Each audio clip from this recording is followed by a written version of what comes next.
Bora lá. Beleza? Fala, galera, tudo bem?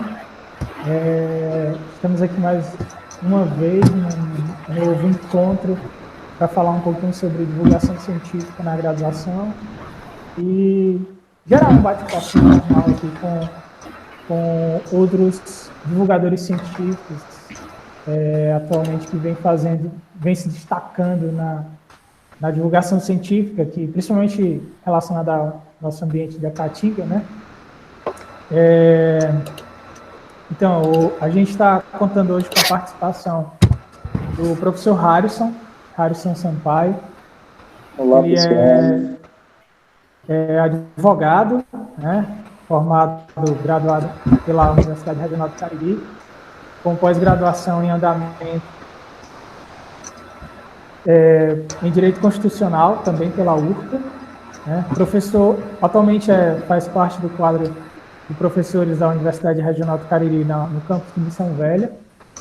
É advogado, membro da OAB do Ceará e também divulgador científico da página Paleoport Cariri, um projeto de extensão da URCA, né, também destinado à divulgação científica em paleontologia e patrimônio histórico, cultural e ecológico da região do Cariri. A gente também conta com a presença da Isabela, professora Isabela Torquato, também atualmente compõe o corpo docente do curso de graduação em Ciências Biológicas da Universidade Regional do Cariri, campus de Missão Velha. Ela é formada em Biologia pela Universidade Regional do Cariri, URCA. Tem mestrado também em Bioprospecção Molecular pela mesma universidade. Membro dos laboratórios de botânica aplicada, né? E do herbário, correto? Herbário Caririense Dárdano de Andrade Lima. E membro cofundadora da página do Instagram Sertão em Flor, que é um projeto direcionado para a divulgação da flora nordestina. E nosso terceiro convidado, o professor Vinícius Leite, também da Universidade Regional do Cariri, do campus de Campos Sales. Ele é biólogo, formado pela mesma universidade, e tem mestrado e doutorado em Ecologia e Recursos Naturais pela Universidade Federal do Ceará. E atualmente também gerencia a página de divulgação científica Biocariri, que está mais atrelada, falando um pouco da diversidade oeste, né, do Ceará. Não é isso, Vinícius? Isso. A gente vai falar um pouquinho, um pouco mais sobre essas páginas de divulgação. Charles, só pessoal que está aqui no chat, pedindo para tu aumentar um pouquinho mais o áudio. É possível? Certo. É possível, eu vou tentar falar mais próximo do microfone. Beleza.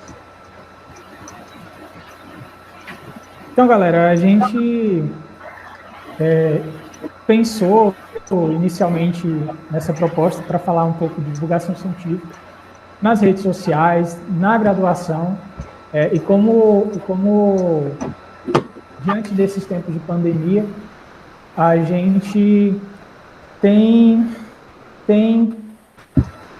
crescido, né?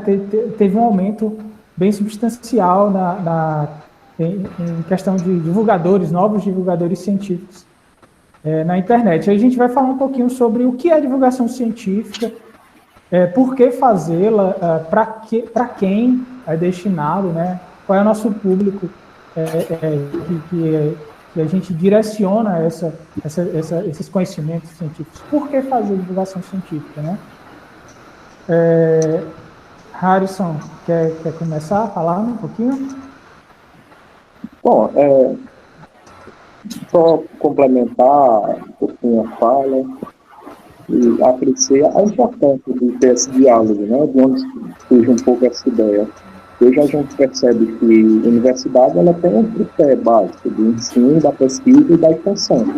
E nos últimos tempos, a gente tem visto que tem surgido um outro pé ali que está muito atrelado ao próprio papel da universidade dentro da ciência, mas também fora dela, que é essa parte da divulgação, de levar esse conhecimento que é produzido dentro do meio acadêmico e tentar colocar ele de uma forma mais próxima, mais acessível para a sociedade, de uma forma geral.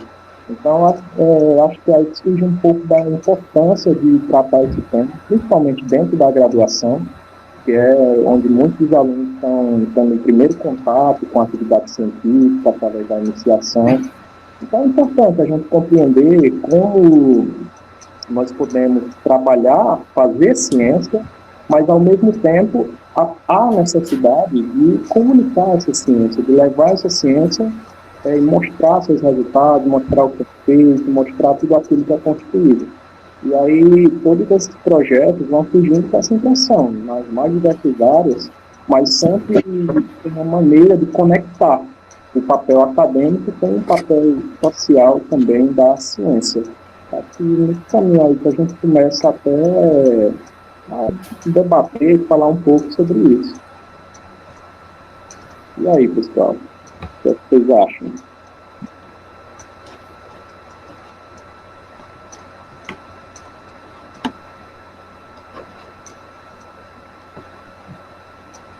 Bela?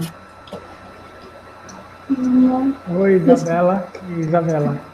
Tá escutando? Estava esperando alguém falar aí. Eu quis ficar por último, porque eu sou o intruso aí em Missão Velha, aí esperar vocês. É o convidado. O convidado em ilustre. Então, gente, hoje a gente está num momento, numa época, assim, que não tem mais como não usar tecnologia em nossa vida, né? E acredito que todos aqui, né, amam a ciência, né, seja ela de qual área for. E aquilo que a gente ama, a gente quer compartilhar. A gente quer gritar para o mundo, né, que a gente ama tal coisa. E é da mesma forma com a ciência, né? Então, acredito que muitas páginas, né, elas nascem com esse desejo, né, de compartilhar algo que você gosta muito e que você quer que chegue a mais pessoas. Então, falando no caso do Sertão em Flor, né, surgiu nesse intuito, né, da gente divulgar. Eu e outras amigas, também biólogas, trabalhávamos com plantas aqui da Chapada do Araripe, e aí a gente sempre ansiou em que a divulgação, né, da fauna da nossa região chegasse para todos, não ficasse só nos artigos científicos. E aí, Charles não gosta de dizer isso, mas ele que eu diga isso. Ele foi um grande influenciador para a criação do Sertão em Flor, né? Ele já tinha o biocangaço quando eu conheci, admirei muito a página, né? Parabenizo ele até hoje. E eu ficava dizendo, Charles, posta umas plantinhas lá para o pessoal ver. E Charles é da zoologia, gosta muito. Plantas, não, infelizmente, não são tão atrativas, né, quanto os animais. Mas há quem goste, né? Muitas pessoas gostam. E eu era uma dessas. Então, a partir da ideia de Charles, né, que foi, é um incentivador, né, da criação do Sertão em Flor, eu compartilhei a ideia com as minhas amigas do laboratório e a gente colocou para frente. E hoje a gente tem cerca de... A gente criou em final de 2018. Cerca de 90 postagens, né, de plantas não só da Chapada do Araripe, mas também do Nordeste, né, Chapada Diamantina, de outras áreas também do Ceará e do Nordeste. E lá a gente compartilha informações sobre a planta, né? Nome científico, nome popular, onde ela ocorre, de que forma ela é utilizada ou na medicina popular, né? Então a gente tenta, né, a divulgação científica, tenta usar uma linguagem acessível, né? Não só para os botânicos, é mais para o público em geral. Então, passa a palavra.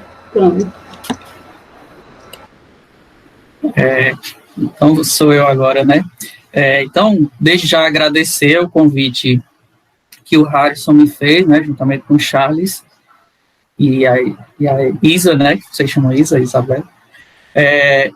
Então, eu queria também, como você falou, Isabela, falar um pouquinho desse meu projeto, né? Eu também sempre achei muito importante essa divulgação científica, porque sempre quando a gente está na graduação, na pós, a gente tem muito contato, né, com artigos e tudo, e a gente acaba sendo um grupo seleto que obtém esse conhecimento. E talvez um dos motivos de hoje a gente ter tanta negação na ciência é essa forma de, às vezes, a ciência não ser popular, vamos dizer assim, né? Não perder os seus critérios para se fazer ciência, mas fazer com que essa linguagem ela possa chegar a todo mundo e, principalmente, fazer com que seja algo legal, né? Não seja aquela coisa tão engessada.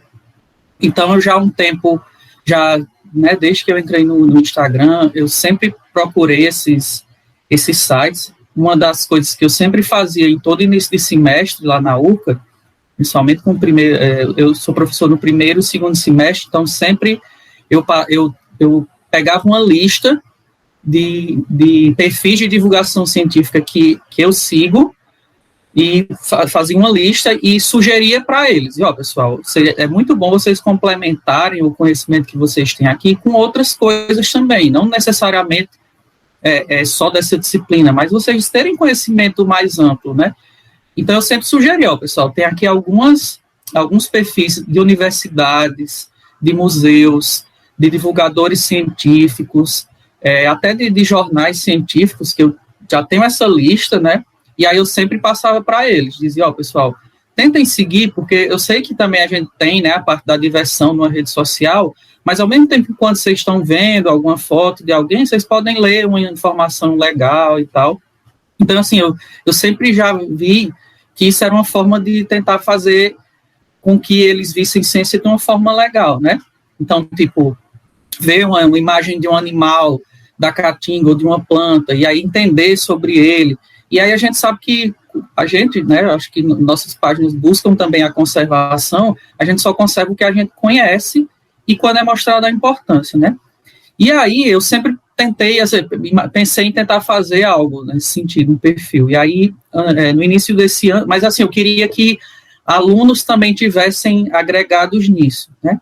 E aí eu vi essa oportunidade quando abri um edital de bolsa de extensão, né, projeto de extensão, e aí eu propus um projeto, né, para falar sobre a conservação da fauna e flora da região Cariri Oeste, né, que é a região ali de Campos Sales, Araripe, Salitre, para tentar, assim, atrelar a biodiversidade daquela região. E aí, né, coloquei uma bolsista, né, consegui a aprovação do projeto. O projeto vai além desse perfil, mas um dos objetivos era criar um perfil em uma rede social, como o Instagram, para divulgação científica. A gente também, a continuação do projeto é divulgar presencialmente, só que aí, devido ao momento, acabou sendo mais forte a divulgação pela internet. Então, eu tenho uma bolsista que faz esse trabalho comigo, que é a Viviane, aluna lá da UFRA de Campos Sales, e tem a colaboração também da professora Renata. E aí, quando a gente pensou em criar, a gente quis fazer com que as pessoas participassem disso.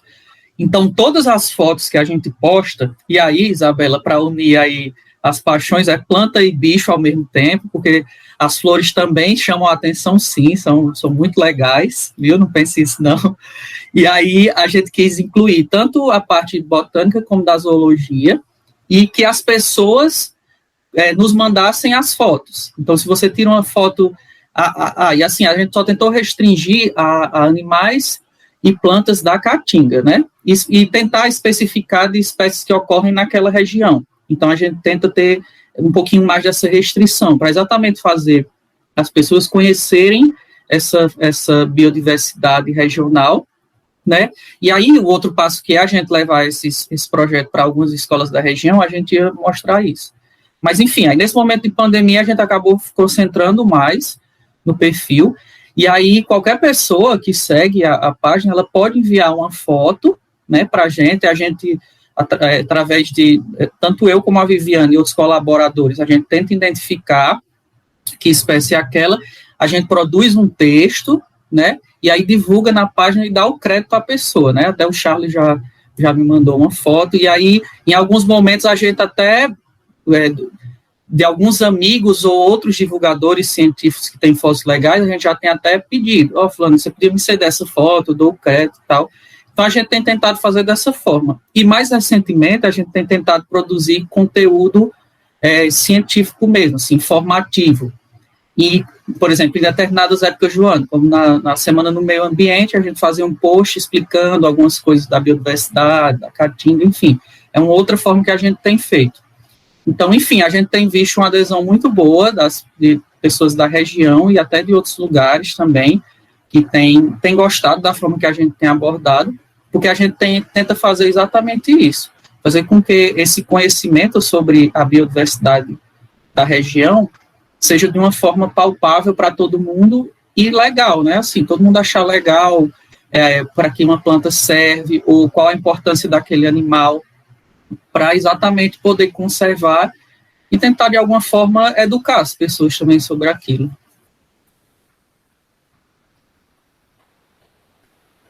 Maravilha. Harrison, quer falar um pouquinho sobre o Paleopost? Complementar, né? Falei isso que eu tinha de mencionar.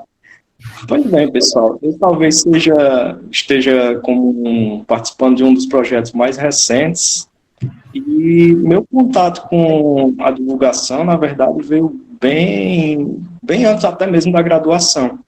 E nisso eu queria até pontuar uma coisa, antes de falar do projeto em si, do que Isabela falou, sobre essa percepção dela que talvez as pessoas não gostem muito de planta. Eu discordo, porque eu acho que isso é que dá importância ainda mais nesse tipo de trabalho, porque é o conhecimento. Eu vou me defender. Vou dar a parte para a defesa. Vai lá, antes que eu cometa injustiças. Não, pode continuar, desculpa. Não, mas era o que eu ia dizer, que isso dá mais relevância ainda ao teu trabalho e a todos esses que a gente está desenvolvendo aqui, porque como o professor Vinícius mencionou, tipo, para você, às vezes, gostar de algo que você não sabia nem que existia. E aí, quando a gente começa a perceber a riqueza de fauna, de flora, e no caso do projeto específico do Paleopost, do patrimônio paleontológico que tem aqui na região do Cariri, isso acaba atraindo olhares e também atraindo a percepção sobre a conservação, sobre o cuidado que a gente tem que ter com o meio ambiente e também com todos os patrimônios e recursos que estão ali dentro dele. O Paleopost Cariri, ele é voltado para essa parte da paleontologia. A gente aproveita o conteúdo que existe uma fartura de conteúdo aqui na região, de pesquisas relacionadas à paleontologia, e na nossa percepção, entre os membros do projeto, a percepção popular que a gente tem é de que as pessoas não conhecem tanto o patrimônio que existe em cada cidade, em cada geossítio. Muitos desconhecem até mesmo o próprio geoparque que a gente tem. Então, o projeto ele nasce também nesse sentido, de trazer ali conscientização.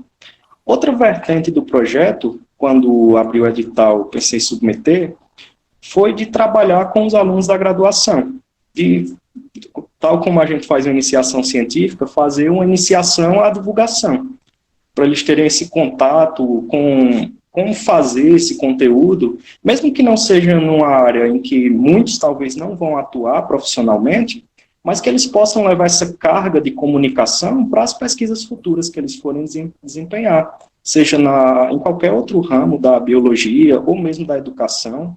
A gente tem a vertente da licenciatura também, mas enfim, era de trabalhar esse fazer, de como eu vou produzir conteúdo, seja na internet, ou mesmo presencialmente em escolas, como é que eu vou traduzir esse linguajar científico para o povo. Porque eu entendo que a divulgação ela é uma porta de entrada muito atrativa para conhecer a ciência. A maioria das pessoas que já tinha um certo apreço pela ciência antes da universidade, talvez a maioria delas consumia algum conteúdo de divulgação, que antes da internet, né, antes do desenvolvimento da internet, era bem mais restrito. Nós tínhamos documentários, nós tínhamos exposições, feiras. Com a internet isso ficou mais dinâmico, mais popularizado, e fica um bom começo, um bom pontapé para a gente trabalhar diversos conteúdos. E isso ajuda na percepção de várias coisas.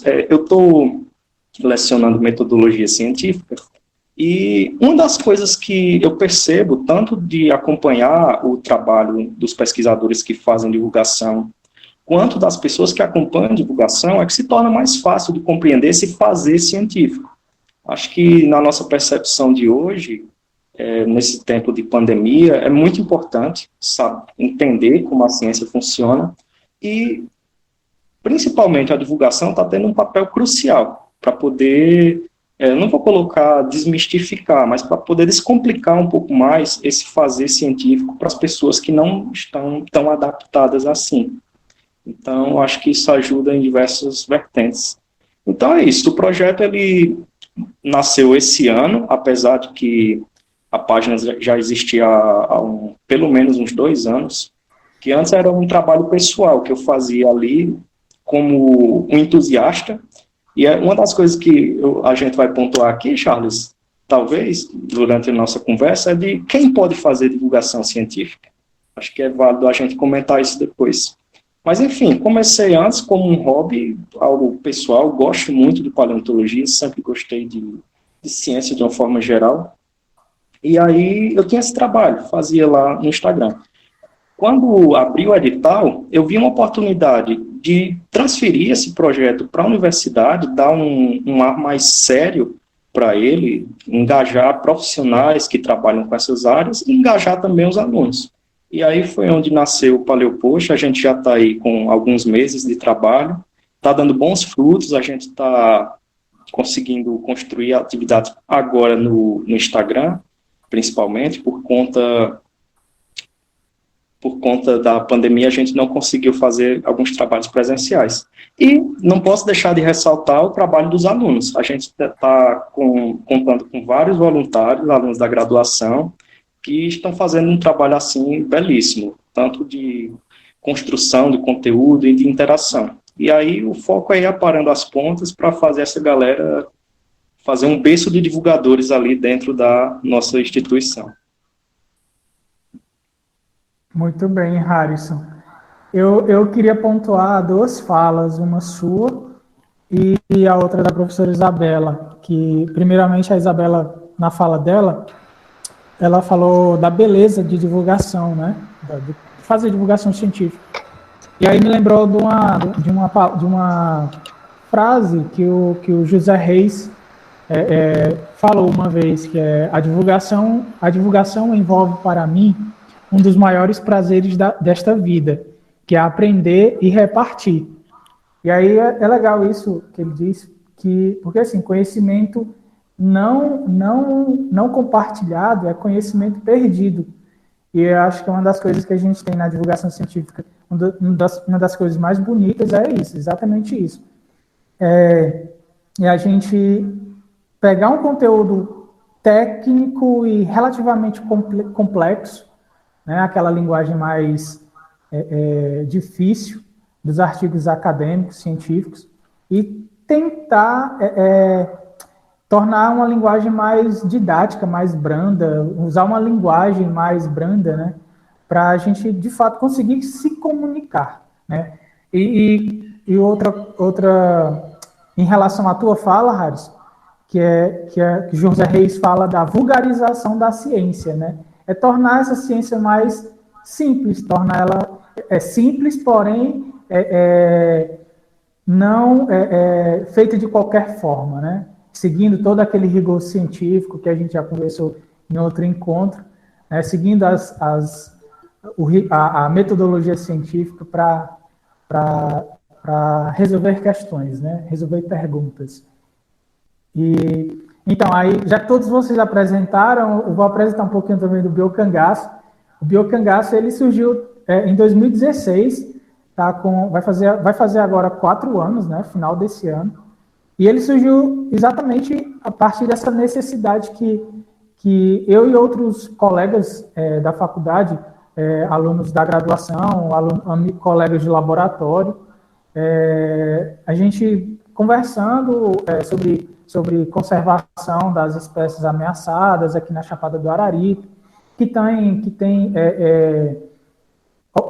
registros de ocorrência no ambiente da Caatinga, e aí a gente viu que muitas dessas espécies elas tinham a necessidade de ser melhor compreendida pelo público, né?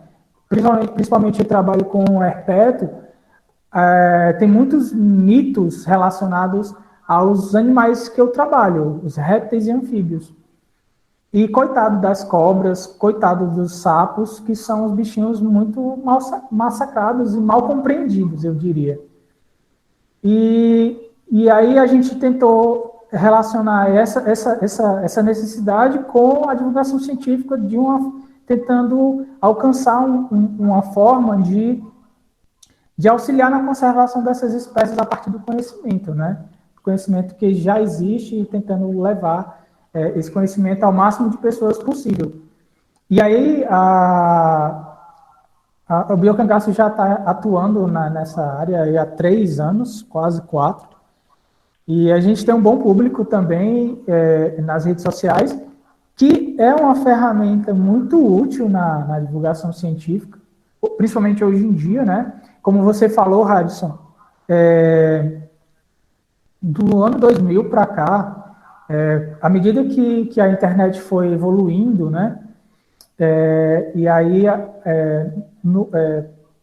núcleos de divulgação científica, de redes sociais, né, onde agregava pessoas, ficou mais fácil da gente também, nós cientistas, nós pesquisadores, nos apropriarmos desses ambientes virtuais para fazer a divulgação do nosso trabalho também. Isso se torna muito, muito benéfico, né? Além da gente divulgar o nosso trabalho, a gente também divulga conhecimento. Então, eu acho que era bom a gente, até para ir assentando mais as ideias, seria bom dar uma definição. O que é que vocês entendem, então, por divulgação científica, assim, para deixar bem claro para o pessoal o que é que se trata o trabalho de uma forma geral? O que é divulgação científica? Aí, se alguém quiser falar, pode ligar o microfone, viu, gente? Não bate papo aqui, todo mundo. Bom, se eu vou começar aqui, então. Eu acho que é você tentar, como eu falei no início, né? A gente tentar fazer com que aquele conhecimento que foi feito seguindo parâmetros científicos, ou seja, ciência que foi feita, você divulgar ela de uma linguagem mais acessível, né? Que eu acho que quando o Charles fala, né, disso, da gente tentar fazer com que esse conhecimento seja mais didático, aí por isso que, assim, o divulgador científico, quando ele é um professor, isso facilita muito, porque é exatamente o nosso papel, né? É a gente pegar aquele conhecimento que a gente viu num livro ou num artigo e fazer com que aquilo seja melhor transmitido para o aluno, né?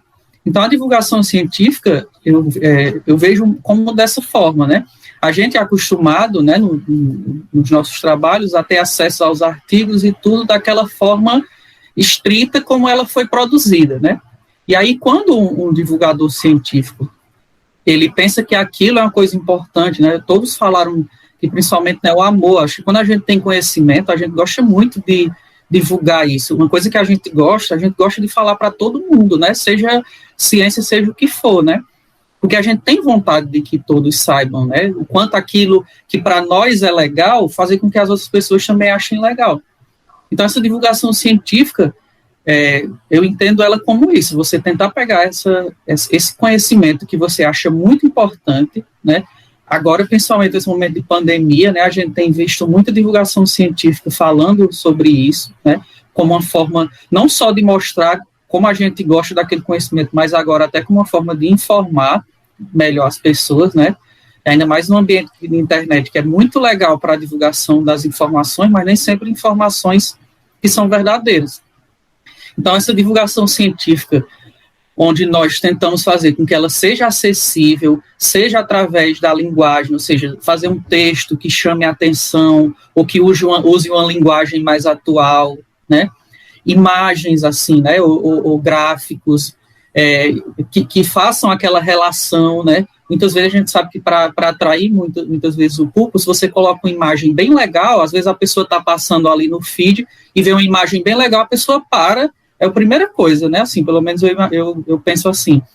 E aí ela vai querer ler. E aí você tem aquele outro passo, né? Qual é a linguagem? Será que eu tenho que chegar de uma vez? Foi uma coisa que a gente pensou muito no Bio Cariri, né? Da gente sempre começar fazendo uma brincadeirinha ou alguma coisa assim. Então, sempre alguma planta que a gente coloca, ou algum bicho, a gente sempre coloca, nossa, e essa flor, não sei o quê. Já assim, chamando, já alguma coisa mais leve, né? E aí trazer esse conhecimento, né? Porque como vocês têm dito, esse acesso que a gente tem é de um conhecimento muito rígido, né? Daquele jeito, o gráfico mostra isso, faz isso, aquilo. Muitas vezes até a gente tem que ler várias vezes para entender um artigo, ver aquela relação. E aí eu acho que esse papel nosso é exatamente de fazer a ciência se tornar uma coisa legal, uma coisa acessível, uma coisa que não afaste as pessoas, que, pelo contrário, faça com que as pessoas fiquem mais próximas, porque nós sabemos o quanto é importante, né? O quanto é importante se fazer ciência, né? Seja para você entender sobre biodiversidade, seja para você ver na área de saúde. Então, é muito importante que as pessoas saibam o que é feito, né? E deveria ser muito mais, porque muitas vezes quando isso é colocado na imprensa, às vezes não é colocado do mesmo jeito, né? Eu gosto muito de falar, mas você me permite uma coisa que eu sempre achei errado, por exemplo, na imprensa. Sempre quando eu já trabalhei com controle de pragas, né? Já trabalhei numa empresa como biólogo, e eu sempre achei muito errado quando, por exemplo, a imprensa ia divulgar alguém que foi envenenado, né, por algum tipo de veneno que é dado para rato, né? Então o pessoal sempre coloca, deu-se veneno de rato, a pessoa tomou veneno de rato. Não.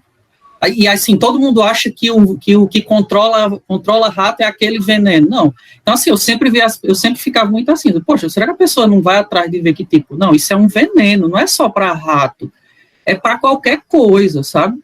Então, hoje melhorou muito, hoje a imprensa ela tem mais credibilidade para buscar as informações, graças aos divulgadores também científicos.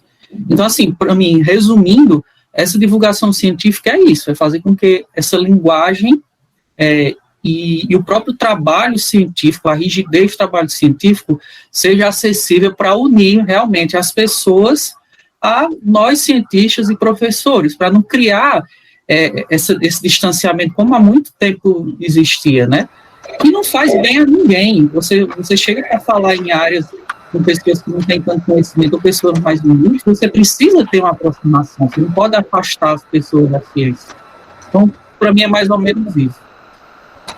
Só aproveitando aí a fala do Vinícius, eu li, né, assisti uns vídeos esses dias e li um artigo que o Brasil está em 15º, né, país que mais publica no mundo artigos, e o primeiro da América Latina. E aí outra pesquisa foi feita perguntando aos brasileiros, né, se eles achavam que a ciência era importante.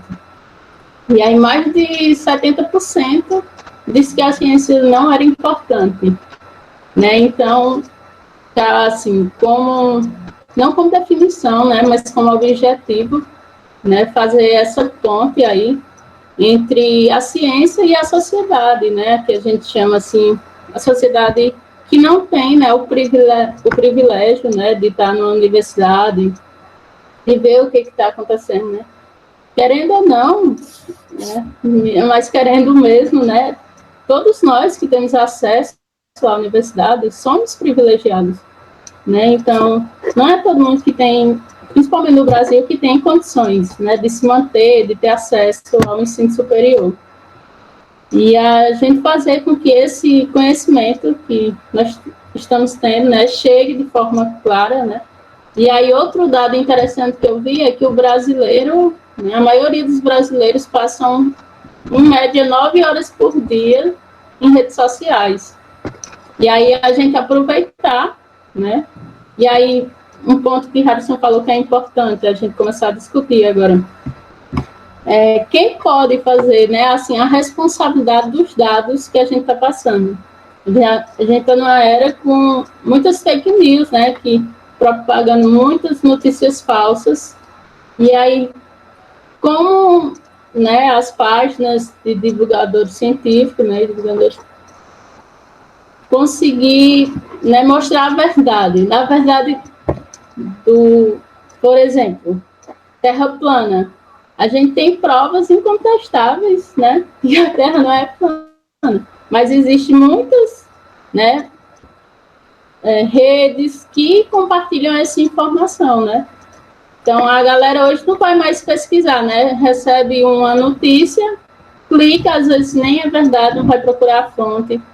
Então, a gente divulgar, mas também divulgar com responsabilidade, né? Com fontes confiáveis, né? Fazer todo um levantamento. E aí, eu estava conversando mais cedo isso com o Charles, né? Que cresceu muito agora na pandemia, o número de páginas, né? Mas também, ao mesmo tempo que isso é bom para a ciência, também é preocupante, né? E a gente falar um pouco sobre essa vertente, assim. Gente, isso que você falou, Isa, foi maravilhoso, porque, assim, uma das coisas que eu tenho falado muito recentemente, é que conhecimento é diferente de informação. Então, as pessoas geralmente querem saber sobre determinado assunto, a pessoa dá um Google, aí lê os 3 primeiros links sugeridos pelo Google e acha que já entende do assunto, que já é doutor naquele tema e está pronto para sair falando tudo a respeito. E é exatamente disso nossa preocupação quando a gente fala nesse crescente número de páginas de divulgação científica. Eu tenho vários pensamentos em relação a isso, né? Pegando o link da pergunta do Harrison e da resposta do Vinícius, eu defino a divulgação científica, que é você pegar o conhecimento construído dentro da universidade, né, dentro dos muros da universidade, e derrubar esses muros, levando esse conhecimento ao grande público, a todas as pessoas que estão fora dessa universidade. Porque eu concordo também que nós somos muito privilegiados em estarmos dentro de uma universidade pública fazendo pesquisa, fazendo ciência, né, produzindo conhecimento. E dentro desse contexto, a gente tem que observar quem pode fazer essa divulgação científica, né? Qual é a confiança das informações que estão sendo divulgadas ali. Então, a gente tem que ter bastante cuidado, porque tem um aspecto positivo, né? Que esse crescente número de páginas que surgiram alcançam um grande público que as nossas páginas, por exemplo, não alcançam, né, porque a gente não tem essa rede conectada, né, de contatos, de seguidores. Então, essas outras redes alcançam um público maior do que o nosso.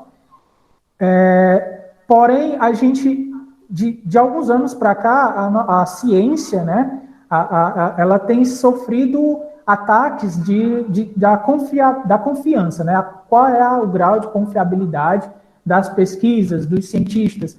Então, o ponto negativo seria esse número grande de divulgadores científicos o que seria essa confiabilidade, esse grau de confiança dessas informações geradas. Isso poderia também contribuir cada vez mais para a descredibilidade na ciência, né, e nos cientistas. Então, a gente também tem que pensar bem em tudo nesse aspecto, né, e em todas as informações que a gente vira a divulgar, vira a postar nas redes sociais.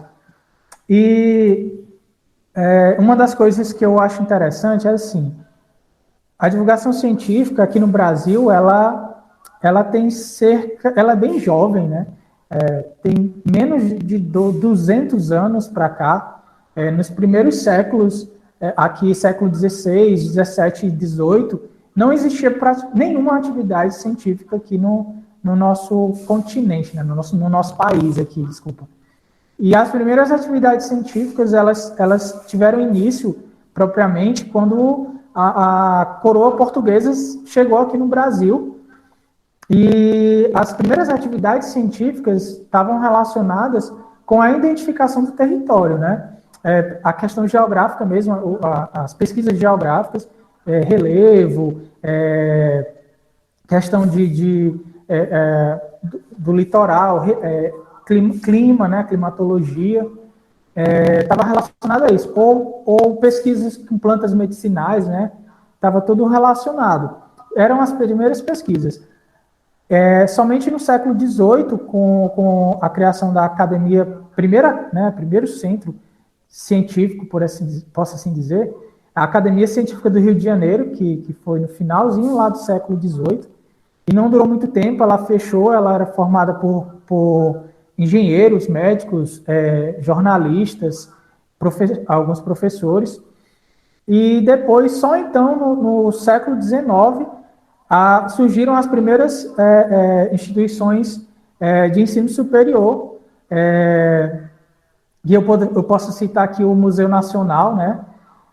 A criação do Museu Nacional do Rio de Janeiro, em 1818, e a Academia Real Militar. Isso na primeira metade do século XIX. Aí, na segunda metade do século XIX, houve a criação da primeira revista, a Revista Brasileira, que ela abriu portas para a publicação de diversos artigos e periódicos nacionais, né, onde teve publicações das primeiras revistas, jornais, publicações científicas, e onde as ideias científicas elas eram divulgadas para as elites, né? E só no século XX houve realmente o aparecimento, né, no começo de 1900, houve o aparecimento de vários órgãos e instituições que a gente conhece hoje, como a Academia Brasileira de Ciências, a Sociedade Brasileira do Progresso da Ciência, né, SBPC, o próprio CNPq, que é o órgão de fomento às pesquisas científicas no Brasil. Aí a gente também teve o surgimento do Centro Brasileiro de Pesquisas Físicas, Instituto de Matemática Pura e Aplicada, o Instituto Nacional de Pesquisas da Amazônia. Então, todas essas instituições que surgiram já no século XX, elas contribuíram muito para a consolidação das pesquisas e da divulgação científica aqui no país. Eu diria até, Charles, que a nossa própria ciência, nós somos uma nação jovem, colocada dessa maneira. Nós somos um povo que ainda temos um histórico colonial muito forte, então muitos institutos da nossa sociedade ainda estão em pleno desenvolvimento, vamos colocar assim. A ciência pode ser compreendida dessa forma também, e como tal, a própria divulgação científica. E aí eu queria pontuar aqui só algumas coisas do que foi comentado que realmente são muito importantes, principalmente disso que você falou, dessa organização assim, tipo em rede mesmo dos próprios divulgadores. Os muros da universidade, muitas vezes, eles acabam sendo muralhas até para a transmissão do conhecimento, porque o que vai diferenciar a ciência dos outros conhecimentos é justamente o rigor que ela adota, esse método para estar ali sempre pautado em fatos, em evidências, e não se distanciando disso. É o que vai separar a ciência, basicamente, de qualquer outra forma de conhecer o mundo. E aí o grande desafio é transmitir isso para um público que está acostumado com o senso comum, com aquele conhecimento imediatista, aquele conhecimento utilitarista, que não quer saber de muitos detalhes. A ciência ela é extremamente detalhista. Sempre você vai ter um porém ou outro. Para você levar essa explicação para um público leigo, você dá uma primeira explicação e eles já assumem aquilo como verdade. Quando você vai, não, mas tem esse detalhe e tal, as pessoas, elas não esperam muito para ouvir os detalhes, ela quer pegar essa informação. E aí o que eu ia pontuar é justamente sobre como essa divulgação é feita, não somente a partir de pesquisadores, mas, por exemplo, o professor Vinícius falou também da questão jornalística da imprensa, que é fundamental. É muito difícil, talvez hoje isso esteja melhorando um pouco mais. Eu conheço alguns jornais que já investem em uma curadoria científica para transmitir uma notícia que tem alguma repercussão. Antes a gente não tinha isso, porque o próprio jornalismo tinha essa dificuldade de apresentar os detalhes. Apresentava a informação, vamos dizer assim, de uma forma grosseira, né? Colocava ali, e aquilo ia para a cabeça do público, e eles começavam a ter uma percepção um pouco equivocada da ciência e do conhecimento que era produzido. Então, muito do trabalho dos pesquisadores e divulgadores hoje é tentar desfazer um pouco da percepção da ciência que as pessoas já têm. Dizer que, olha, esse conhecimento que você tinha não é bem assim, é dessa outra forma, é dessa outra maneira, tem esse detalhe, tem isso aqui.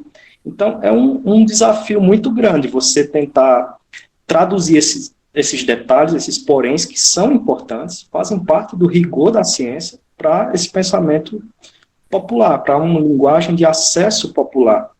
E acho que aí é onde está a grande dificuldade. Então, assim, realmente está interligado. Começa ali na imprensa, hoje vem melhorando, e aí isso vai de encontro com outra questão que Bela falou, que tudo está interligado nesse sentido, que é a percepção popular mesmo. Eu acho que foi essa mesma pesquisa que eu li, Isabela, onde questionavam as pessoas para elas dizerem, tipo, cita um lugar que faça pesquisa no Brasil, ou cite o nome de um pesquisador.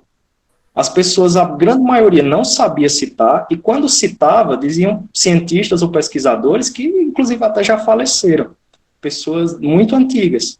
Então, há uma lacuna muito grande. Isso vai ter repercussão diretamente aonde? No que a gente vê hoje, o que a gente vivencia hoje, de investimento.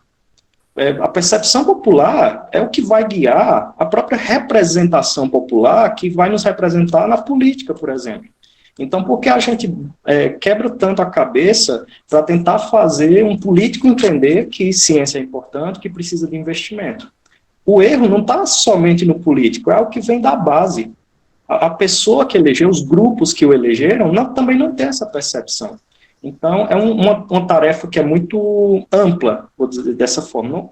Árdua sempre é, em qualquer nível, mas é uma tarefa ampla, que deve ser trabalhada em várias frentes. Na frente política, porque são os que estão lá, são os que têm o poder de decisão, mas não somente neles. Também trabalhar na base em quem tem o poder de decidir quem vai estar ali representando eles. Então, é uma percepção geral, tipo, você fazer uma pesquisa em pleno 2020 e perceber que existe uma parcela da população que acredita que a Terra é plana, gente, é de uma coisa absurda. Por mais que você diga, mas são 10%. O que são 10% de brasileiros? 200 milhões de pessoas, tira 10%, aí você tem algo grave. E como a gente pode combater isso? A gente pode combater através de divulgação. Diga lá, professor. Você me permite falar só, o que eu acho pior, assim, não é nem... É quando isso se torna algo perigoso. Porque eu até brinco, até já falei uma vez para o Charles isso. O problema que eu acho não é ter pessoas que acreditam na Terra, que a Terra é plana, porque isso até soa engraçado para a gente. O pior é quando isso se torna algo perigoso, como as pessoas que são anti-vacina. Tá entendendo? Porque você acreditar que a Terra é plana, você vive naquele seu mundo, isso não vai fazer diferença.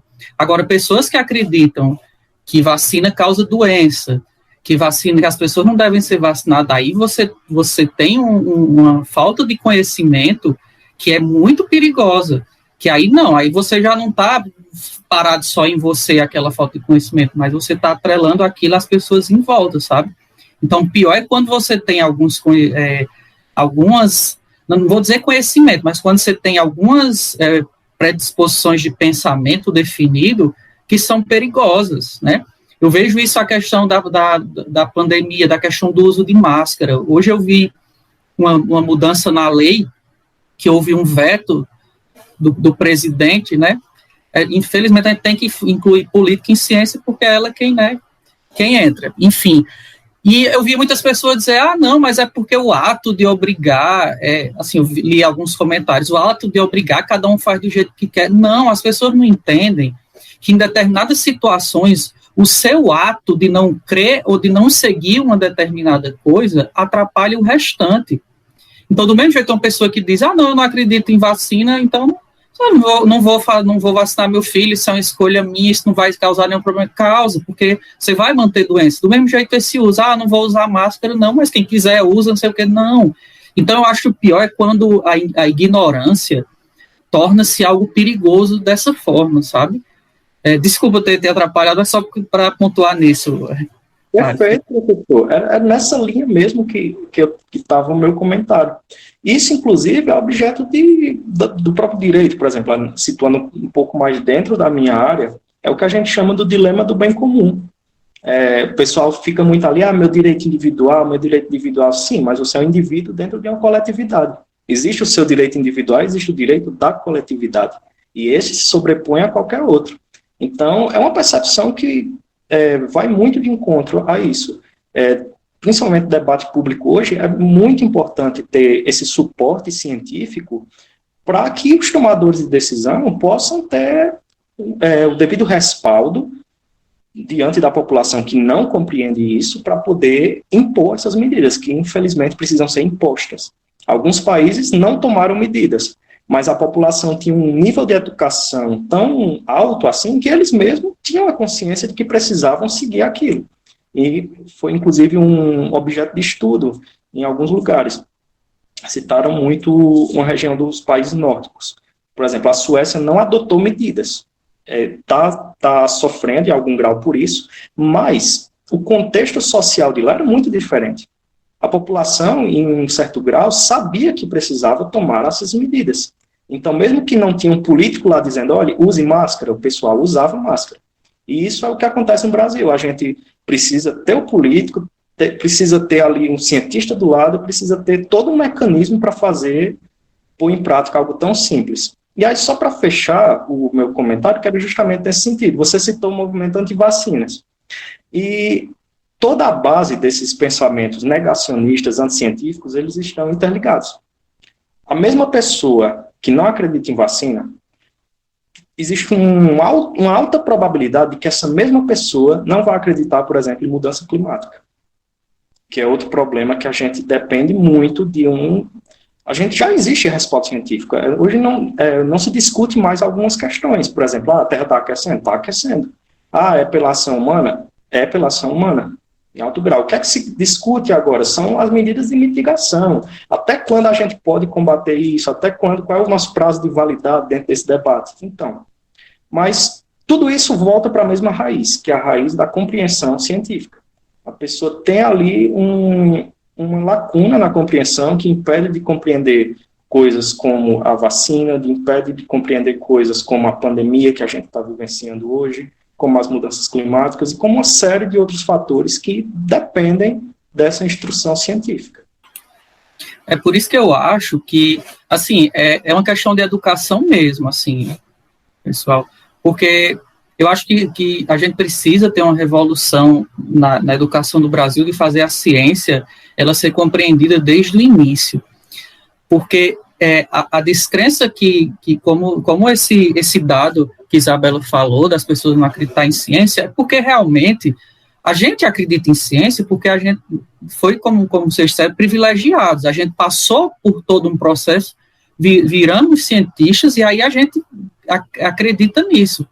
Então, essa é a diferença, quando a gente não tem na educação de base a percepção do que é ciência, a percepção de que determinado conhecimento não é só informação, como o Charles falou. Então, nesses outros países, eles entendem que se uma autoridade de saúde diz que deve ser feita determinada coisa, eles, não, aquela pessoa, ela estudou, ela fez ciência, então eu vou acreditar nela.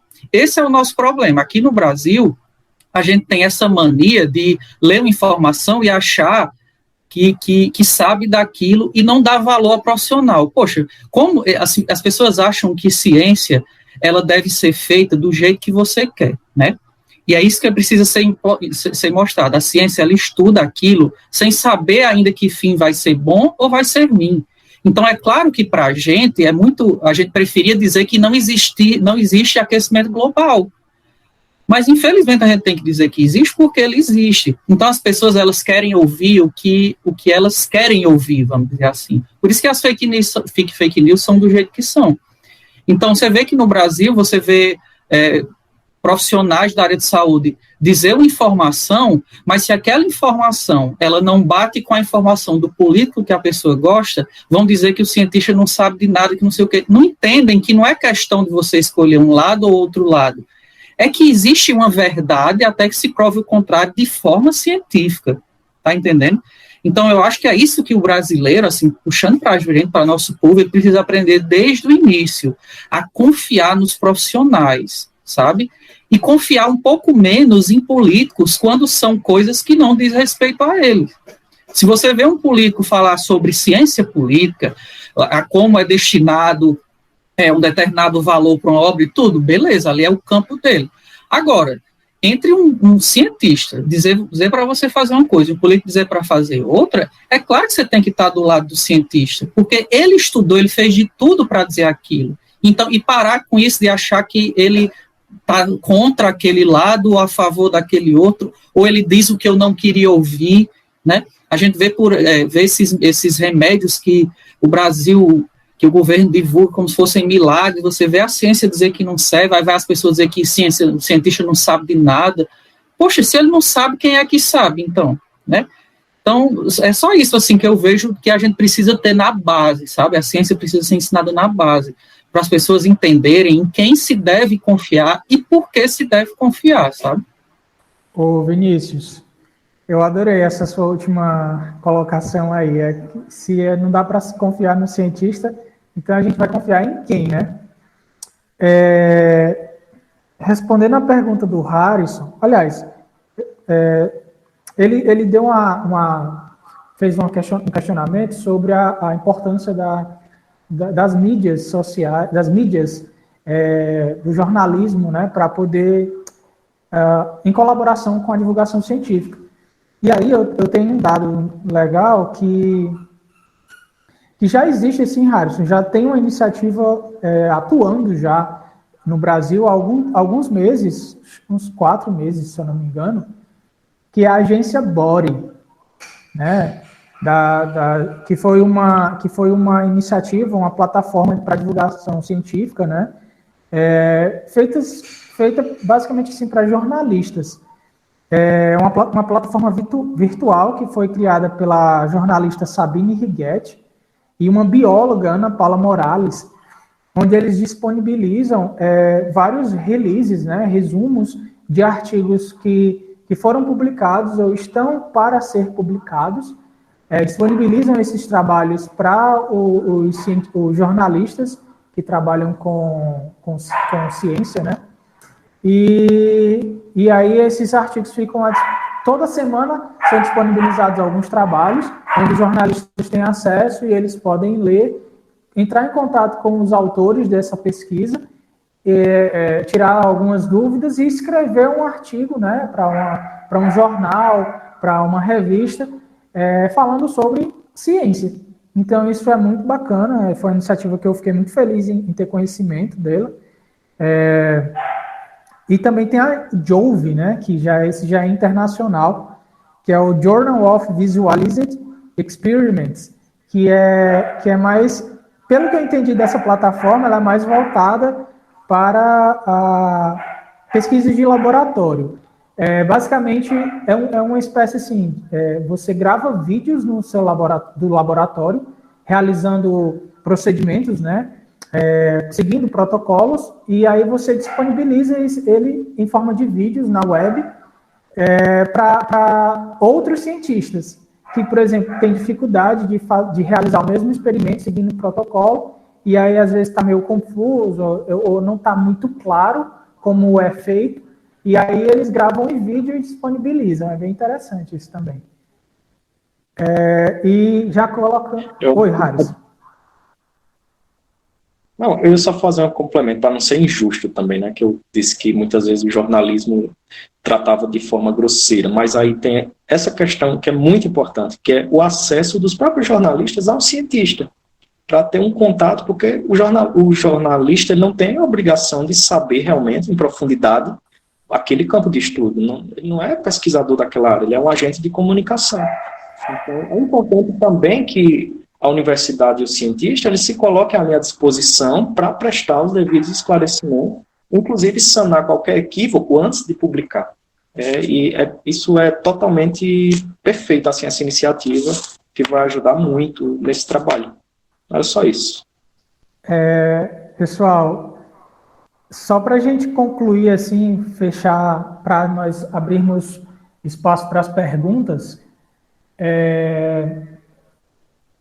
pegando a fala do Vinícius, sobre a importância de fazer divulgação científica e para que a gente divulga, né? Por que a gente tem todo esse trabalho de tentar traduzir um texto científico, as novidades, as descobertas, para que as pessoas, o grande público tenha, a sociedade, a nossa sociedade, tenha noção do que a gente faz dentro da universidade, das pesquisas que a gente desenvolve lá dentro, para que acontecimentos como os recentes, como o incêndio no Museu Nacional, que foi, se eu não me engano, em 2018 ou 2019, se eu estiver errado, por favor, me corrijam, e o mais recente que houve agora no acervo do Museu em Minas Gerais.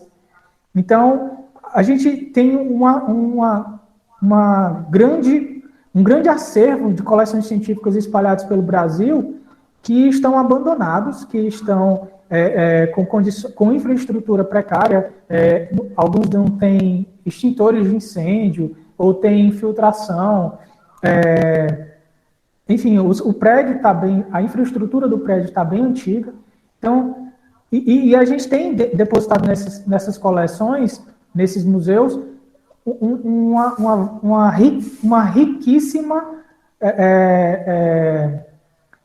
riquíssimos materiais de pesquisa. E eu falando na minha área, né, inclusive também o pessoal do Paleopost também tem muito a dar exemplos de como aconteceu no Museu Nacional, de fósseis que foram perdidos pelo fogo. E a gente também tem nos acervos zoológicos, a gente tem muitos bichos depositados na coleção que são conservados em álcool, em materiais extremamente inflamáveis, que a gente vive assim num constante perigo com o pessoal que faz pesquisa dentro desses ambientes, que são não só álcool, né, mas tem outros materiais inflamáveis que a qualquer momento pode vir a causar um acidente, ou grandes acidentes de grandes proporções, e afetar a vida de muitas pessoas, né? Causando uma tragédia. Então, a gente precisa que esse cenário seja... a gente precisa mudar esse cenário, a gente precisa que as autoridades, o governo federal, os governos estaduais, olhem para esses locais e invistam o que precisa ser investido, né? Principalmente na infraestrutura e na segurança de nós pesquisadores que estamos fazendo trabalho lá dentro desses locais. E é isso, eu acho que o que o Vinícius falou foi muito válido nesse contexto. Eu vou abrir agora para as perguntas dos nossos ouvintes. E vocês, se quiserem dar mais alguma contribuição, podem ficar à vontade.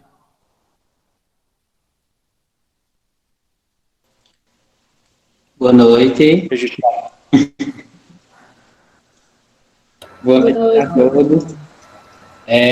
A pergunta seria, hoje eu discuti no grupo de pesquisa, né, sobre a questão da formação continuada da formação inicial, né? E aí uma das minhas perguntas é como a gente inserir isso na formação, já que o nosso curso é um curso de licenciatura, né?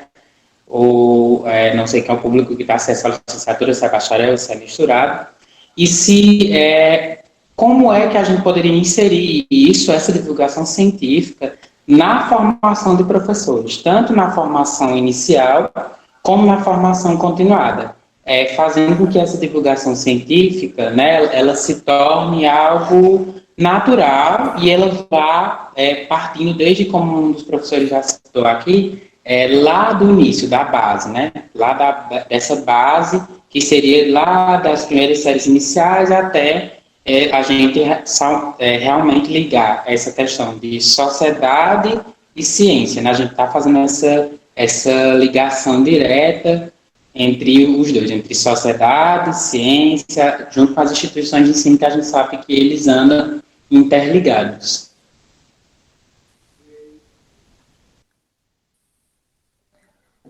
Alguém quer responder o Alan ou eu posso começar a falar assim? Pode começar, já. Alan, a tua pergunta é muito válida. Obrigado pela pergunta. E, assim, eu penso, pela minha leitura, pela minha experiência, que a divulgação científica já existe desde a formação básica, nas escolas, né, da formação humana, através das feiras de ciências. As feiras de ciências ou feiras culturais, elas são espaços de divulgação científica. Esses eventos, como Feira das Nações, também, que eu no meu tempo de escola, eu participava desses eventos também, onde a gente formava grupos, cada sala ficava responsável para falar sobre um determinado país, por exemplo, e aí falar da cultura, da biodiversidade, da política, economia de determinado país.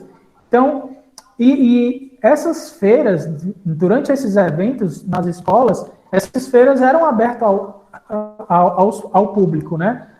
Os familiares dos alunos poderiam estar presentes, participando também.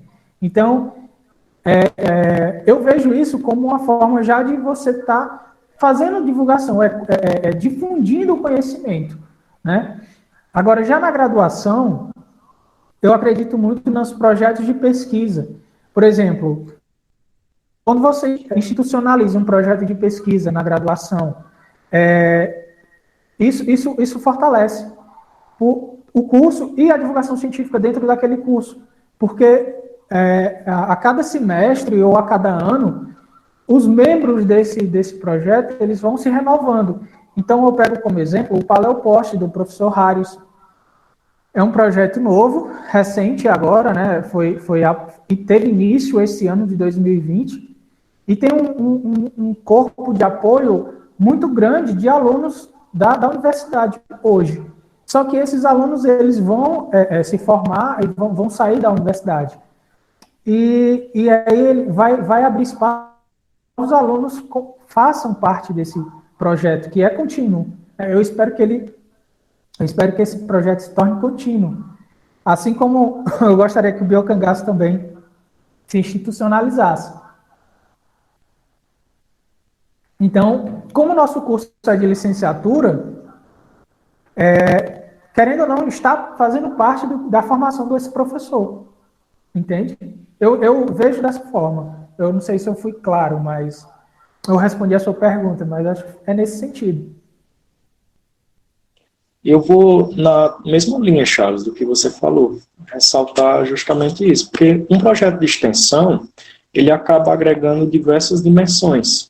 E aí, tomando como exemplo justamente o Paleopost, a primeira vertente dele seria trabalhar alunos da graduação como uma forma de capacitação, e a outra vertente seria justamente também de levar esse trabalho para fora da universidade, algo que a gente está impossibilitado de fazer no momento, mas é um dos nossos focos, que é trabalhar nas escolas, com os alunos das séries iniciais, do ensino médio também.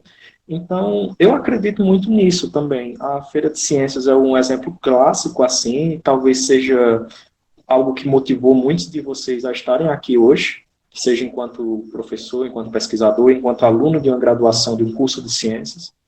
Então, é algo que funciona muito bem. Então, o que a gente tem que pensar, na verdade, é como atualizar isso, como expandir esses horizontes, para além da feira, por exemplo, que é um evento geralmente anual. Então, como a gente pode incluir mais atividades dentro do contexto educacional ou mais atividades dentro do contexto de formação do professor? Eu acredito que vai muito nesse sentido. E aí os projetos de pesquisa e de extensão contribuem muito para isso. Até a própria leitura, desculpa, Isa, só para fechar o raciocínio, mas até a própria prática de leitura contribui muito para a formação de um cientista. Eu atribuo muito a minha profissão hoje, o ser cientista, né, que eu sou, às minhas leituras de gibis.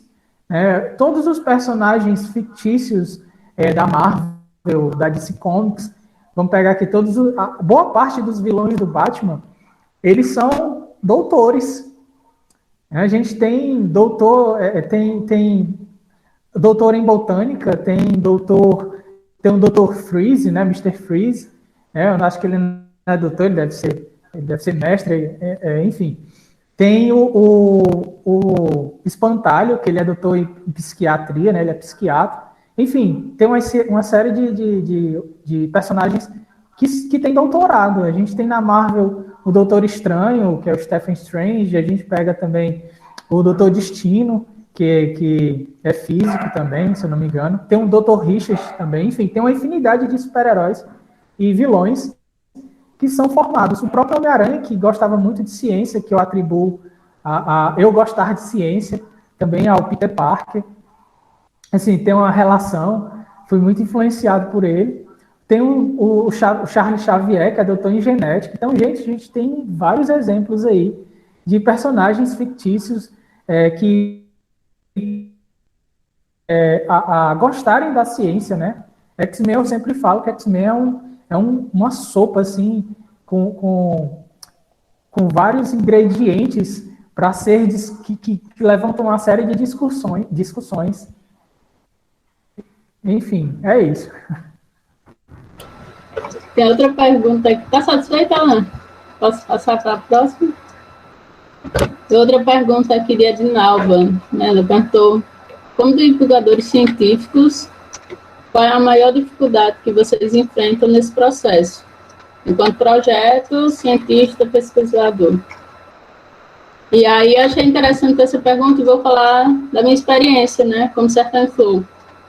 A gente trabalha divulgando plantas e aí entra a minha defesa, né? Eu não falei que as pessoas não gostam de plantas, eu falei que entre a zoologia, né, e a botânica há um certo carisma a mais pelos animais que se mexem. Isso desde o ensino básico a gente vê, né? Muitos professores no ensino básico, quando chega no conteúdo de botânica, pula o capítulo, não dá aula de fotossíntese, vai falar de animais que chamam mais atenção, né? Mas eu sou testemunha de que as plantas são atrativas, sim. E tenho muitos alunos, inclusive, né, que gostam. Enfim, com desafios. A gente trabalha no Sertão Flow com a divulgação de plantas, divulgação científica, certo? A gente sabe que um nome popular, né, por exemplo, eu conheço uma planta como o pequi, aqui no Ceará, lá na Amazônia vai ser outra planta, que também é conhecida como piqui, mas cientificamente elas são diferentes. Então, a gente não trabalha só com nomes populares. A gente precisa da identificação científica. E aí é por isso que a gente tem a parceria com o herbário. Certo? Antes da quarentena, né, a nossa dificuldade era essa, de identificar plantas, certo? De ir a campo. Nós somos um grupo de 5 biólogas.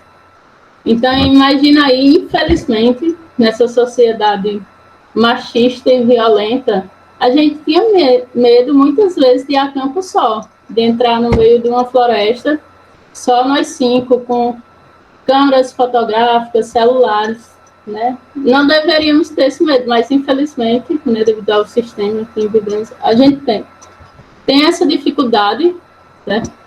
E muitas vezes Charles até já nos acompanhou, né, em alguns campos. Tá?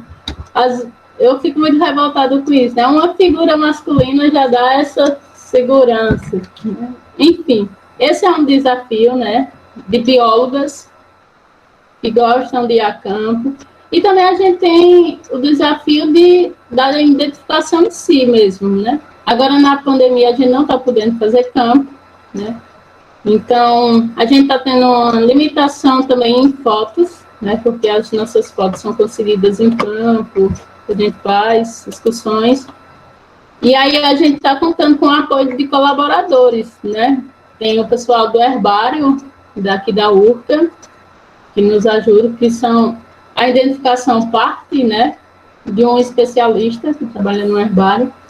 O pessoal do herbário da UFC também tem nos ajudado.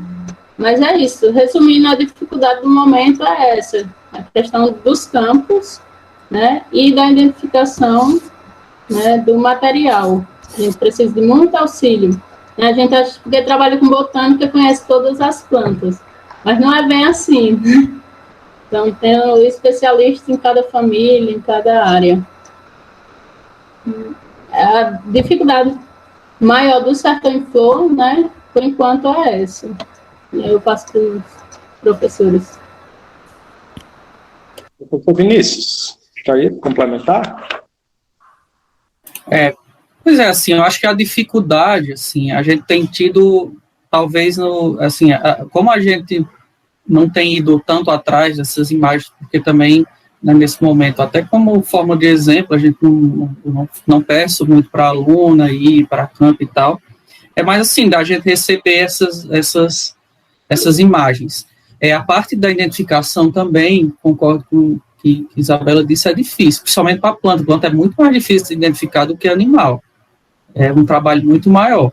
Então, assim, a nossa dificuldade é essa, é mais receber esse material, já que a gente se propôs a isso, né? Então, muitas vezes eu tenho consultado, como eu disse, alguns outros amigos, solicitando a imagem, a identificação, e aí, eu acho que é básico isso. A forma da gente produzir o texto hoje é muito bom com a internet. A gente consegue ter acesso aos artigos e consegue fazer um texto bem legal, né? Então, assim, o nosso, assim, não tem tanta essa dificuldade como no caso do Sertão em Flor, entendeu? Mas acaba tendo nisso, de receber esse material. Excelente. Tem outra pergunta aqui da Patrícia Sanai. Diz o seguinte: quanto os professores e gestores das instituições onde vocês estão inseridos valorizam e apoiam a divulgação científica? Ainda existem pessoas que acham que é desperdício de energia e tempo, isso dentro da área da gestão das instituições? E aí, quem gostaria de comentar isso?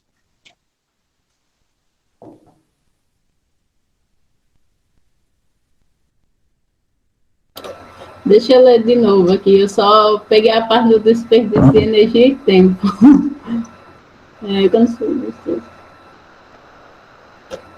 Se há valorização dentro da universidade, sim, né? Então, a própria reunião de hoje, né, esse bate-papo, foi um incentivo da gestão da universidade, né, nesse tempo, por mais que a gente não esteja tendo aula, né, mas a gente não parou, né, todos os professores estão com essas iniciativas, né, e para mim, nunca ninguém disse que era desperdício, não, de tempo, não. Pelo contrário, parabenizo, mas realmente existem muitas pessoas, aquelas que não acreditam na ciência, né, que não valorizam, para elas é um desperdício de tempo, né? A gente está um dia no campo, no sol quente, mas for no mês de setembro, sem nenhuma sombra, para estar procurando planta, né? Há quem ache, né? Para a gente não, né? E aí, pode completar.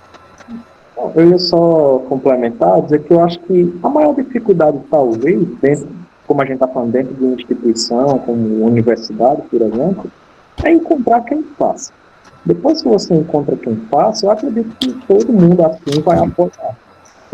Isso eu tenho visto, pelo menos em relação ao meu projeto, até agora todo mundo com quem eu tive contato, desde as instâncias superiores até os alunos, mesmo que formam a base da universidade, todo mundo apoia e vê como uma boa iniciativa.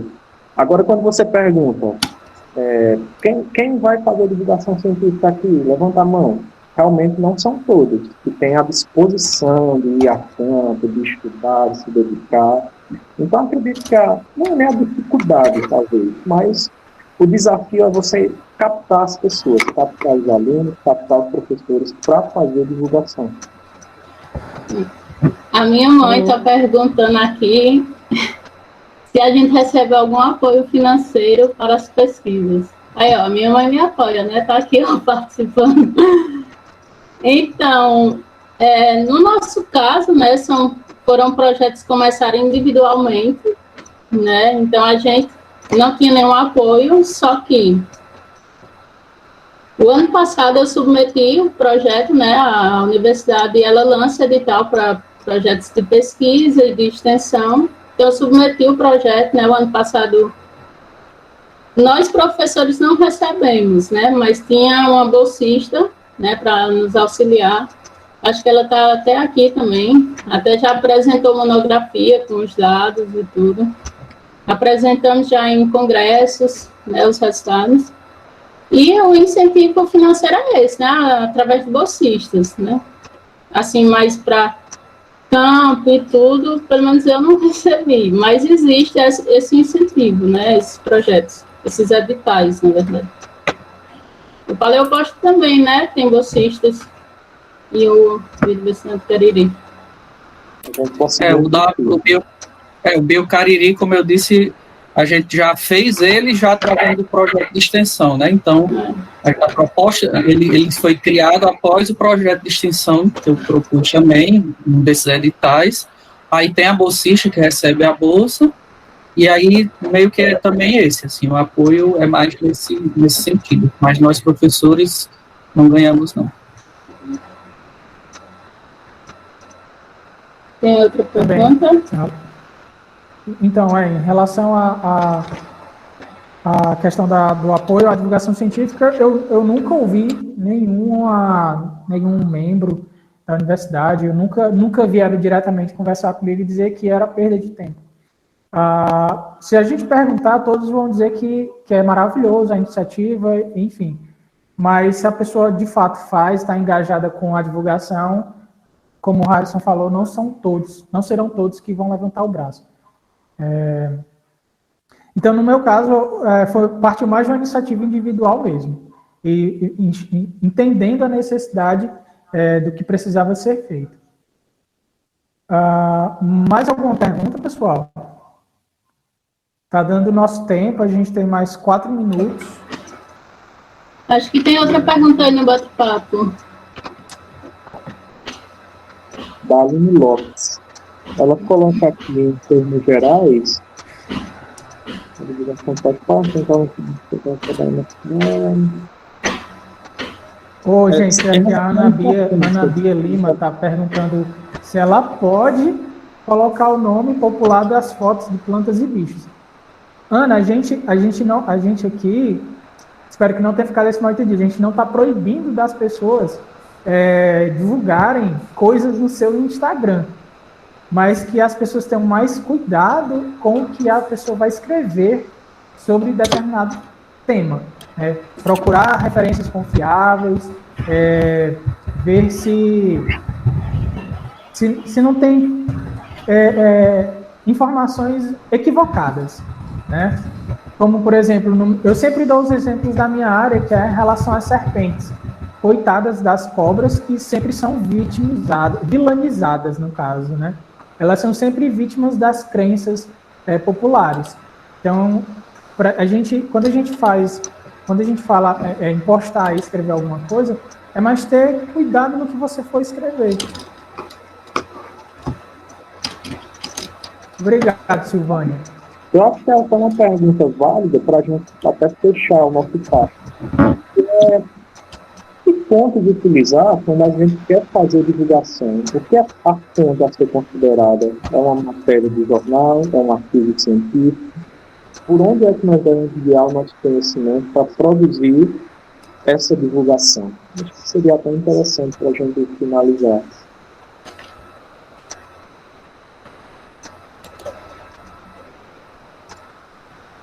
Como foi, Harrison? Eu coloco assim, qual fonte utilizar para fazer divulgação científica? O que é que eu posso utilizar como fonte? Tudo é válido, toda informação é válida, de onde é que eu tenho que retirar esse conhecimento para processar e transformar em algo para o público? É onde entra a questão da responsabilidade que o Charles mencionou.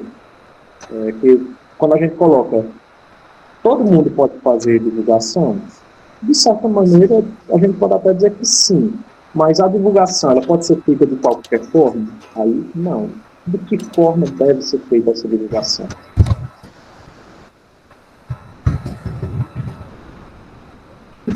No nosso caso, né, do Sertão em Flor, como eu já falei, a gente tem que, na maioria das vezes, tem a ajuda de um especialista, né, para poder a gente compartilhar aquela foto e não ser uma identificação errônea, né. Existem alguns sites também, que é a Flora do Brasil, né, onde você pode verificar o nome científico e tem as características das plantas. Então, para plantas, eu aconselho, né, a ajuda de um especialista e do herbário e o Flora do Brasil, né, é uma informação mais confiável. E artigos científicos também. O nosso caso também... Vou lá, sou convidada aí, né? Brincadeira. Não, o nosso também, mais ou menos como o que Isabela falou, a gente sempre, o processo de criação do nosso texto, basicamente é assim, né? Eu consigo a imagem, tento, de alguma forma, descobrir a espécie, se é de planta, tento ir nesses meios que a Isabela falou, se é uma ave, a gente tem um site da Wikiaves. Enfim, então, geralmente eu passo para a aluna bolsista, e aí ela sempre, ela já foi, né, instruída de procurar artigos, sites específicos, assim, site de universidade, de museu, né? Às vezes, determinadas matérias jornalísticas que tenham algum profissional que esteja falando aquilo, às vezes até de divulgadores científicos que tragam, por exemplo, alguma informação e tem a fonte embaixo, a gente confirma pela fonte. Então, assim, a gente tenta buscar de formas mais científicas possíveis. Aí, então, sempre ela me passa, então ela produz o texto e me passa de onde retirou. Então, aí eu checo se realmente é legal mesmo aquela fonte, enfim. E aí a gente publica. Então, antes mesmo de, acho que para todos aqui, antes de ser a publicação que vocês encontram, ela primeiro tem passado um tempo nessa checagem toda que a gente faz, né? Para receber. Então, como o Raso falou, acho que qualquer pessoa pode fazer. Agora tem que ter essas fontes, você ter certeza daquilo que você coloca, porque é uma responsabilidade, né? Nós, professores e pesquisadores, o que a gente não fala ao nosso bel prazer, ou a gente tira de um grupo de WhatsApp, nem não. Nada disso, não. A gente procura informações confiáveis, porque é uma responsabilidade muito grande. O que a gente passa para vocês, né, a grande maioria acredita, então a gente não pode brincar com a crença de ninguém. Então, por isso que a gente tenta buscar fontes confiáveis, fontes recentes, assim, que tenham sido testadas, ou seja, ter todo esse crivo científico para que o máximo de informação que vocês recebam seja aquela informação verdadeira para aquele período científico, né, que a gente sabe que a ciência também muda muito, né? Mas é muito importante você buscar fontes confiáveis. E aí, mais uma vez, é artigo, é um site de instituição, de museu, ou como eu falei, o Wikiaves, o que Isabel falou. Então, procurar ver quem fala aquela informação, né? Então, se o pesquisador tem aquele conhecimento para aquilo. Pronto, é exatamente isso mesmo. A gente também do Biocangaço, nós temos 17 colaboradores, dentre professores e pós-graduandos. Inclusive, dentro dos colaboradores estão meus próprios orientadores, que muitas vezes, quando a gente tem algumas imagens de espécies aqui do Nordeste, e muitas vezes eu não consigo identificar, jogo para eles identificam, né, eles têm mais conhecimento, mais experiência do que eu nisso. E tem os próprios artigos científicos também que a gente consulta,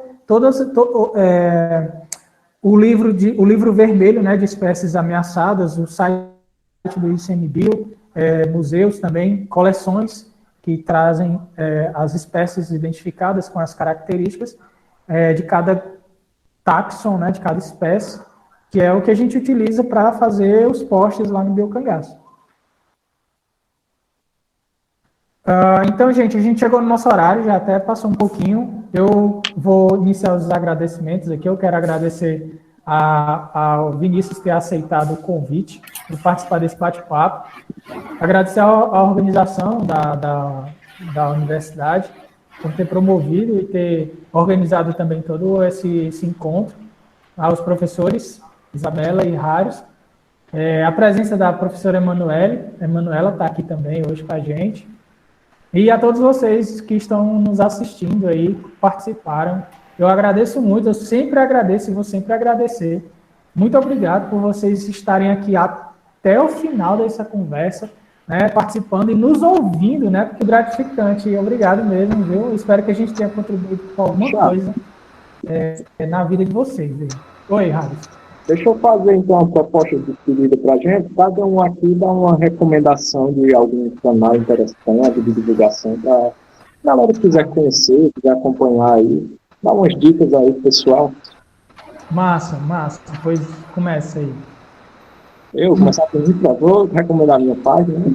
Então, gente, recomendo o nosso projeto, o Paleopost, para quem quiser conhecer, quem ainda não conhece, quiser conhecer no Instagram, procura lá Paleopost Cariri. Preciso fazer uma recomendação de uma professora que estaria participando hoje com a gente, a professora Renata, mas por questões de agenda ela não pôde estar aqui. Mas ela também tem um projeto, que é o Herpeto Cariri, que trata ali, é um projeto para a população conhecer, se conscientizar sobre a fauna de anfíbios e répteis que existem aqui na região. Está coordenado pela professora Renata, perdão.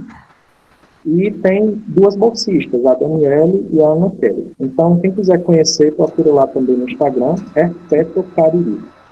Então, eles estão começando um trabalho bem legal lá. Bom, vou recomendar para vocês alguns podcasts. É uma mídia que eu gosto muito de acompanhar, de escutar. E eu acho também que tem sido uma ferramenta bem interessante para a divulgação. Então, fica aí para vocês conhecerem. Quem ainda não conhece, o Dragões de Garagem. É um podcast muito legal, sobre ciência também. Trabalha muito essa questão de divulgação. O SciCast, que é em inglês, o SciCast, o nome, mas ele é brasileiro, tá? E o podcast da Ciência USP, que também está a Luísa Caires, que eu acompanho muito, principalmente no Twitter, ela está fazendo um excelente trabalho de divulgação ali pela USP. Eu vou colocar no chat as minhas dicas e aí vocês acessam. Então é isso, muito obrigado e a gente se vê aí na próxima. Vou passar a palavra para o Maio. Então, gente, obrigada, né? Eu vi aí a professora Emanuela, a professora Ruth também da unidade, está aqui presente. Agradecer a minha mãe, né, que me ouviu aí, e a todos os alunos, certo? Espero que tenham gostado. Sigam as páginas, né, Biocangaço, Chefren Flor, Bio Cariri, o Paleopost e muitas outras, né? Tem vários alunos que têm páginas também, né, no Instagram, de divulgação científica. Então, coloquem aí no chat e vamos colaborar, né, ajudando. Boa noite a todos. Eu também quero, né, primeiro agradecer ao convite que o Harrison me fez, depois o Charles, né. É um prazer conhecê-los, né, o Harrison e a Isabela, que eu não conhecia. O Charles já é amigo de longa data aí, desde da UFC, né. É muito bom ter conhecido vocês. Quando tudo isso passar, a gente combina uma discussão presencial com aglomeração, né, quando puder, para a gente ver sobre isso. Achei muito legal a iniciativa, tá? Sigam, né, a nossa página, Bio Cariri, Herpeto Cariri, que também eu sou um dos colaboradores, é uma forma da gente tentar levar essa divulgação científica, né, então gostei demais. Alguns canais que eu costumo assistir é o Nerdologia, que é do Átila, né, eu já há um bom tempo seguia. Tem um que eu acho muito legal, que é o Papo de Primata, também, que fala sobre evolução, tá? Enfim, eu sigo também esses de universidade, sigo esse da USP também, eu acho bem interessante. Enfim, eu acho que hoje a gente tem muitas coisas legais que a gente pode procurar, E como eu disse, assim, como eu sempre pensei, eu digo a meus alunos, as redes sociais, elas servem, claro, para a gente também desopilar, ver, né, fotos, enfim, por foto, mas tentem seguir esses perfis. Depois, se vocês quiserem, eu tenho até a listinha, eu posso depois passar para o Charles dos que eu sigo e que eu sempre passo para meus alunos lá em Campos Sales, tá? E vamos tentar levar esse conhecimento e principalmente fazer as pessoas entender como é ciência, para realmente não se deixar levar por outras pessoas ou por pensamentos que não buscam a realidade dos fatos, né? Então, muito obrigado aí pela atenção de vocês. Estou sempre à disposição, tá? Eu gosto muito de conversar sobre ciência, o Charles sabe disso, a gente já tinha feito até uma live. Enfim, estou sempre à disposição de vocês e boa noite e abraço para todos. Boa noite. E só para meus últimos sugestões, indicações seriam 2 páginas. Herpeto, segundo herpetólogas, que é uma página de divulgação científica sobre a herpetofauna, que é feita somente por pesquisadoras. E o Desabraçando Árvores, que é um podcast excelente, né? Programa semanal também, muito bom. E uma amiga minha também participa. Eu estou indicando aqui para vocês escutarem. Então, mais uma vez, obrigado a todos, obrigado aos professores, e a gente se vê em breve, quando puder ter aglomerações, né, Vinícius? Charles, desculpa, só dizer, assim, já que tem, né, vários alunos, pessoal, mandem fotos, assim, se vocês tiverem fotos, como eu disse, o nosso Biocariri, vocês quem fazem. Então, até os professores também aqui, se tiver foto de uma planta, viu, Isabela? A gente gosta muito das plantas, então pode mandar, você já manda identificada, que aí já facilita para a gente faz o peixe, você está ok. Viu? Então mandem fotos para a gente, tá? Que a gente sempre dá o crédito a vocês, viu? Desculpa aí, Charles, só porque eu tinha esquecido essa parte. Valeu. Valeu, gente. Boa noite. Tchau, boa noite.